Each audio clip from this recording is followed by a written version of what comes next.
Welcome to Four Favorites, brought to you by the Quiet on Set podcast. I'm your host, Jörn Graff, and today I'm joined by Andy Nelson from the Next Trio podcast. Glad to have you on. Thank you so much. I'm thrilled to be here chatting about these movies because I always love talking about movies.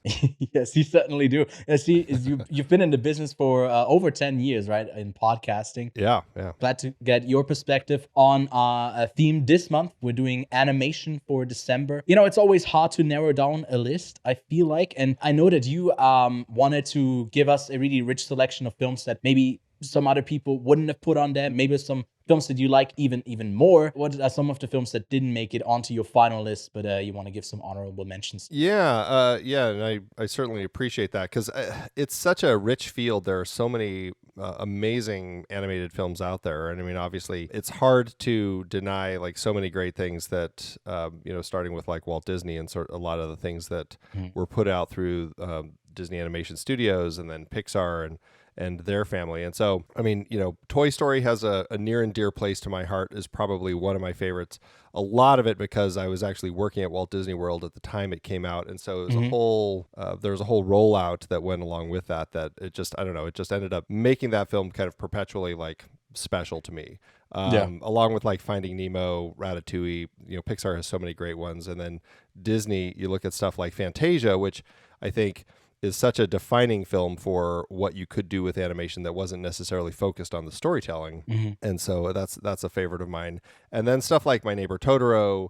I love Hayao Miyazaki, just everything that, he does, Studio Ghibli. It's just such beautiful storytelling. And then some more recent things like The Mitchells versus the Machines or Spider-Man Into the Spider-Verse. Yeah. I love goofy humor. Cloudy with a Chance of Meatballs, that's way up there for me. And so, I have, a huge variety of films that I love, but coming into this, I was like, everybody knows about those movies and everybody talks about those movies.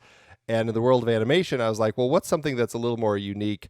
Films that I still love, but aren't necessarily ones that would filter up to the top of the list. And so so those I would put on all as honorable mentions. And I mean, favorites is such a hard term anyway. It's always like, I always look at it as like, well, it's favorite today. I could be in a totally different mood tomorrow. So yeah, we tend to do these Four Favorites episodes.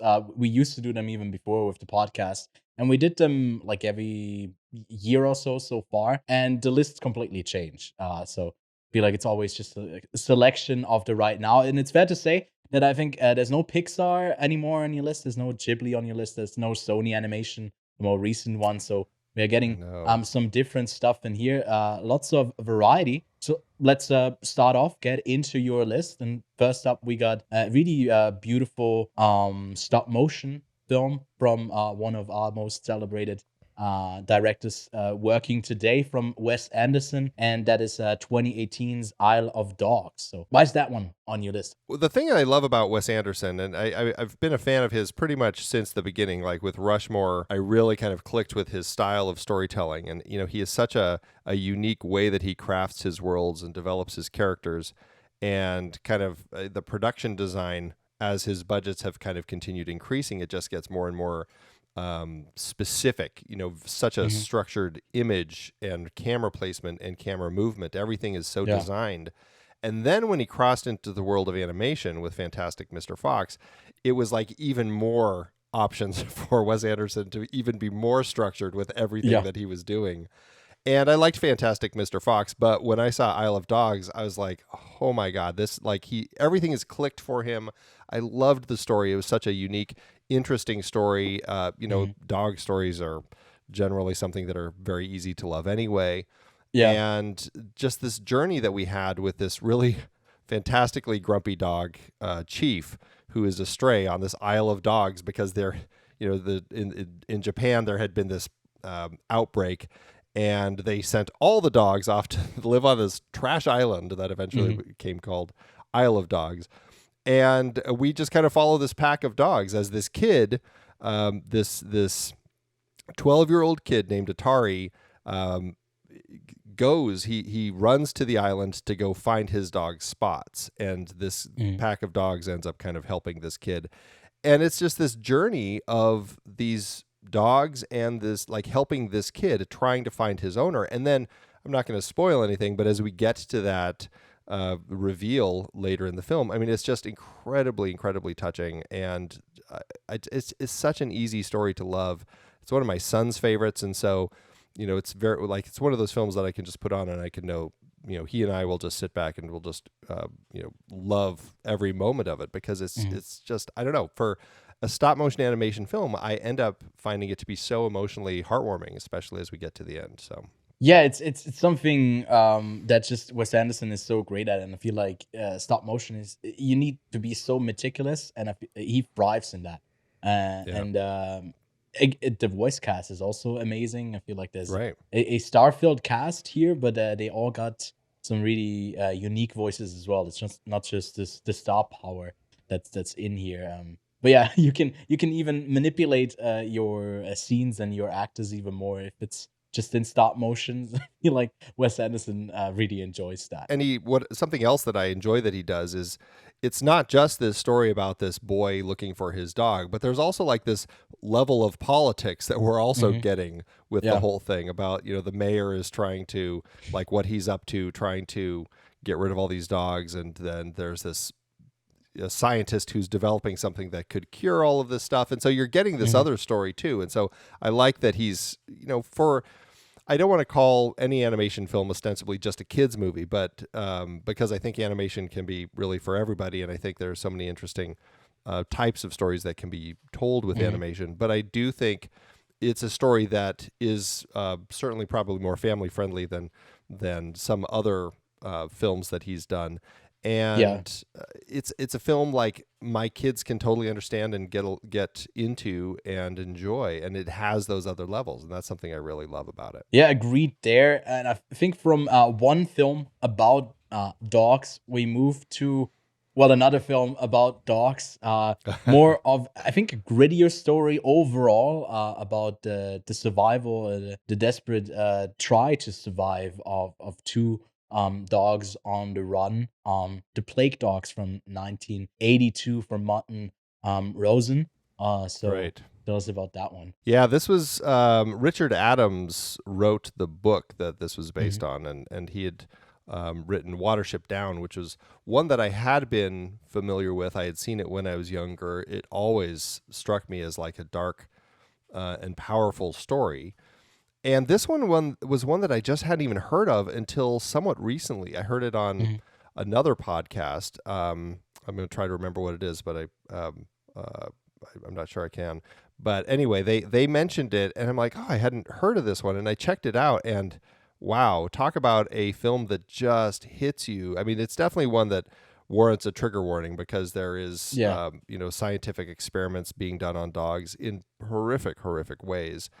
But I mean, it is this really powerful story about these two dogs, Snitter and Ralph, who escape this research facility where they're being experimented upon and are trying to like make a life for themselves out in the Mhm. wild. And it's hard because they don't really know how, and they get help from this fox who's, being a fox and kind of helping them, kind of not.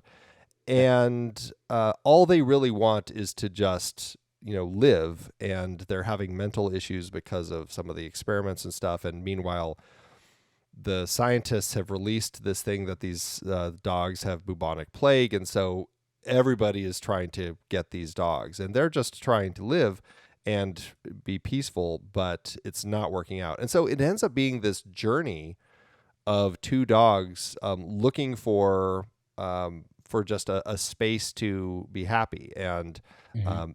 it never really. I think they're trying to find this island that they had heard about, this Mhm. space that they could get to. And I mean, it's a very dark, very tragic story, but one that I felt was full of just kind of this humanity as you kind of watch this tragic story unfold. And I had you seen this one before? I had not, no, this was one of the ones I had to catch up on, yeah. Yeah, yeah.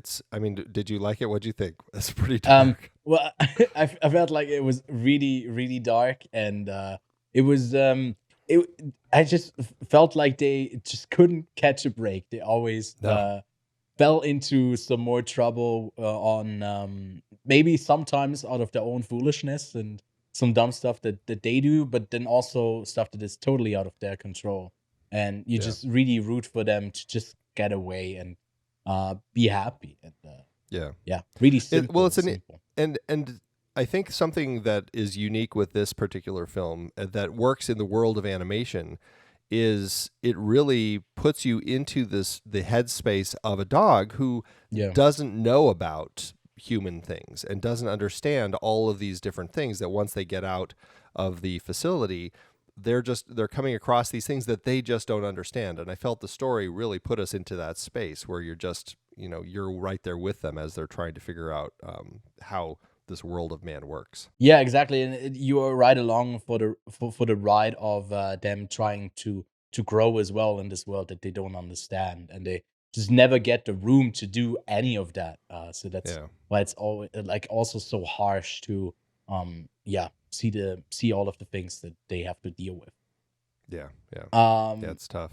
yeah, a sad film, and it's not getting at any lighter when it comes to the topic, because the next film we'll talk about is a animation documentary, which I think is a really small genre within the genre subgenre in animation. There's not too many that have that sort of overlap. I think the most recognition was a film that got the Oscar nomination with Flea, right? A Yeah. film like that. But here, you went with Tower from 2016, which is a rotoscope type of animation, a documentary about the first mass shooting in the U.S. in 1966 at the at the Texas State University. Again, I was looking for different styles of storytelling with Hmm. animation, and when I saw Tower, it struck me it's just a really powerful film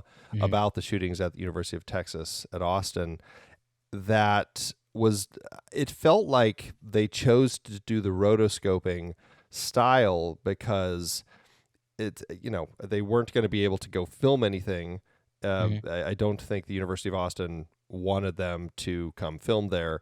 Yeah. It's a really hard thing to do. You don't want to do reenactments on a campus that could potentially be emotionally difficult for some people to deal with. Hmm. And they came upon this idea of doing it rotoscoped as a way to kind of tell this story. And you're getting these interviews with people who were there, and you were able to kind of, very easily, because it's rotoscoped, you can see the person who's being interviewed, and then you can see them really in the space. It's not like, Hmm. a docudrama where it's like you're interviewing the real person and then it's somebody who kind of looks like them in the Yeah. reenactments, nothing like that. I mean, it really feels like you're talking to these people at Yeah. the time. And so you're getting this sense Hmm. of this place. I mean, it was about an hour and a half. I think it's based on, I think it's 96 minutes exactly, because it was based on, as I recall, an article called that. Yeah. And so you're getting this sense of these people who, some of them are pinned down behind a planter while the shooter is shooting at people. And I Hmm. mean, it's a horrific experience to relive with everybody, but you're getting a sense of the people who are just living in terror because of this, the people who are trying to help, the police who are trying to come, and how they're trying to figure out how can we stop this person and get into this tower to stop him. And Yeah. it was gripping. Like I Yeah. felt that it was Agreed. just incredibly gripping. And it's I don't know, it's very frustrating being in a country that is so plagued by shootings all the time. Yeah. um, and I felt this was something that I don't know, I felt like it was something that people should see, because it really puts you there and in that space. And I think that if more people would see something like this and you could really feel like you were there, it may help change some policies here. But it really struck Yeah. me as a powerful way to tell this story. And I feel like it's done in a super, like in a very tasteful way as well. I feel like the Yeah, rotoscoping yeah, doesn't take you further away and just makes you peek in, but it feels like it's that sort of that bridge that I feel like the filmmakers did a great job with the actual survivors there as well, how they are part of it, and it's yeah, just an extension for them, the reenactment. A really really powerful story overall. yeah, yeah, it really is.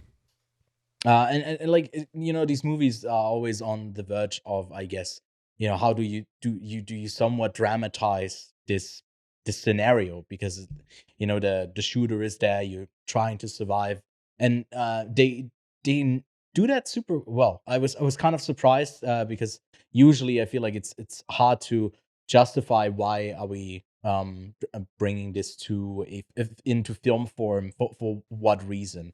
And Yeah, here right. it feels like it's also part for the survivors, that really Yeah. comes through towards the end of the film. So really tasteful film that I think not a lot of people have on their radar. But it's the second time it's popping up in for favorites, Is it really? actually. What Yes, was it the other is. Yeah. category, in animation or something else? No, in animation, in animation. Okay, okay, It's great. Yeah.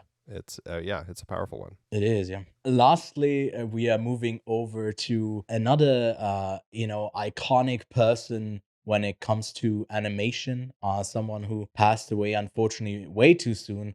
Would have loved to have gotten way more films out of him. That's Satoshi Kon, with your last pick, Millennium Actress from 2001, explores this famous actress's past through, I guess, the stories that she told on screen, through a documentary filmmaker that years after is now visiting and trying to tell her story. So, like, a lot of meta things happening in that film that I really enjoyed this one as well. So Yeah. how does it make it onto your list? Well, and it was hard because I was like, I really want to get something from Satoshi Kon on there, and Hmm. it was really, I was torn between Perfect Blue Yeah. and this, both of which are my two favorites of his. Sadly, as you pointed out, only four films. It was just tragic Hmm. how few he really got to tell. Yeah.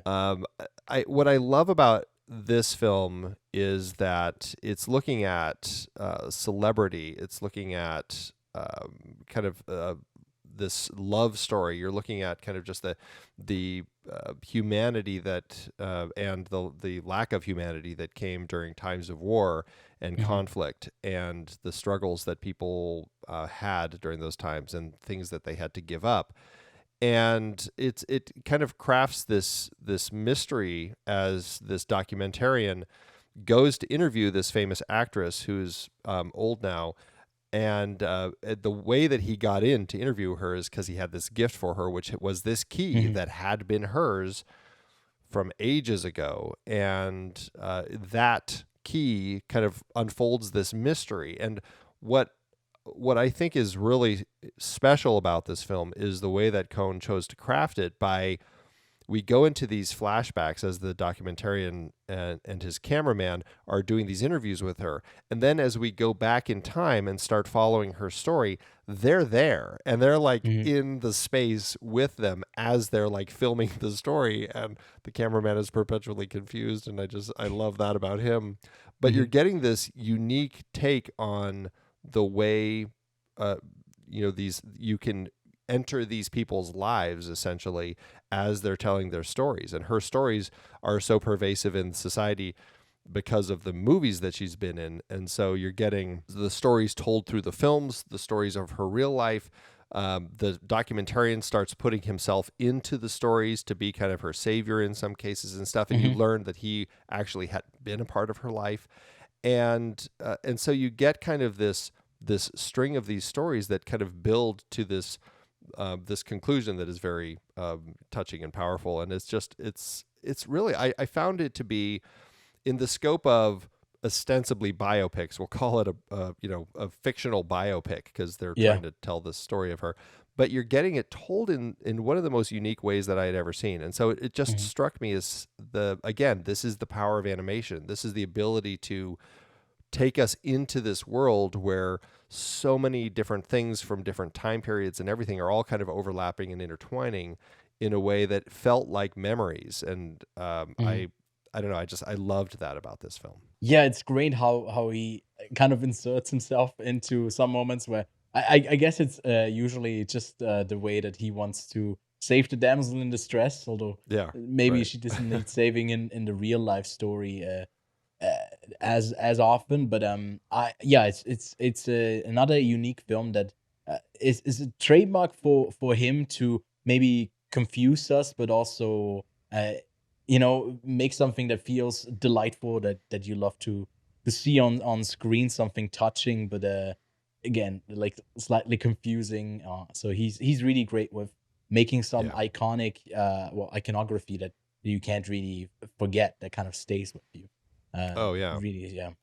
Yeah, especially if you look at Yeah, like Paprika or something like that, which yeah. is like that one is the most out there. But yeah, I think that definitely is something that Cohn really excels at or Mhm. excelled at in the storytelling style. Exactly. So I think that brings us to the end of your list of your four favorites. Glad to have had you on. That was a thrill. Also, if you're watching right now, don't forget to share your four favorites with us in the comments below.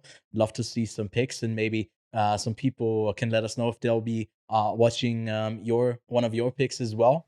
You Yeah, yeah. can subscribe to the channel. All throughout December, we'll be doing these episodes of four favorites in the animation theme. And for you, Andy, where can people find more from you? The Next Reel Film Podcast, you can just go to thenextreel.com and we're in our 12th year of podcasting and Wow. just talking about movies every Yeah. week. And so we've got hundreds and hundreds of back episodes. Mhm. Generally, we're releasing it in different series. Mhm. And so like right now, we're believe it or not, we're doing the Twilight series.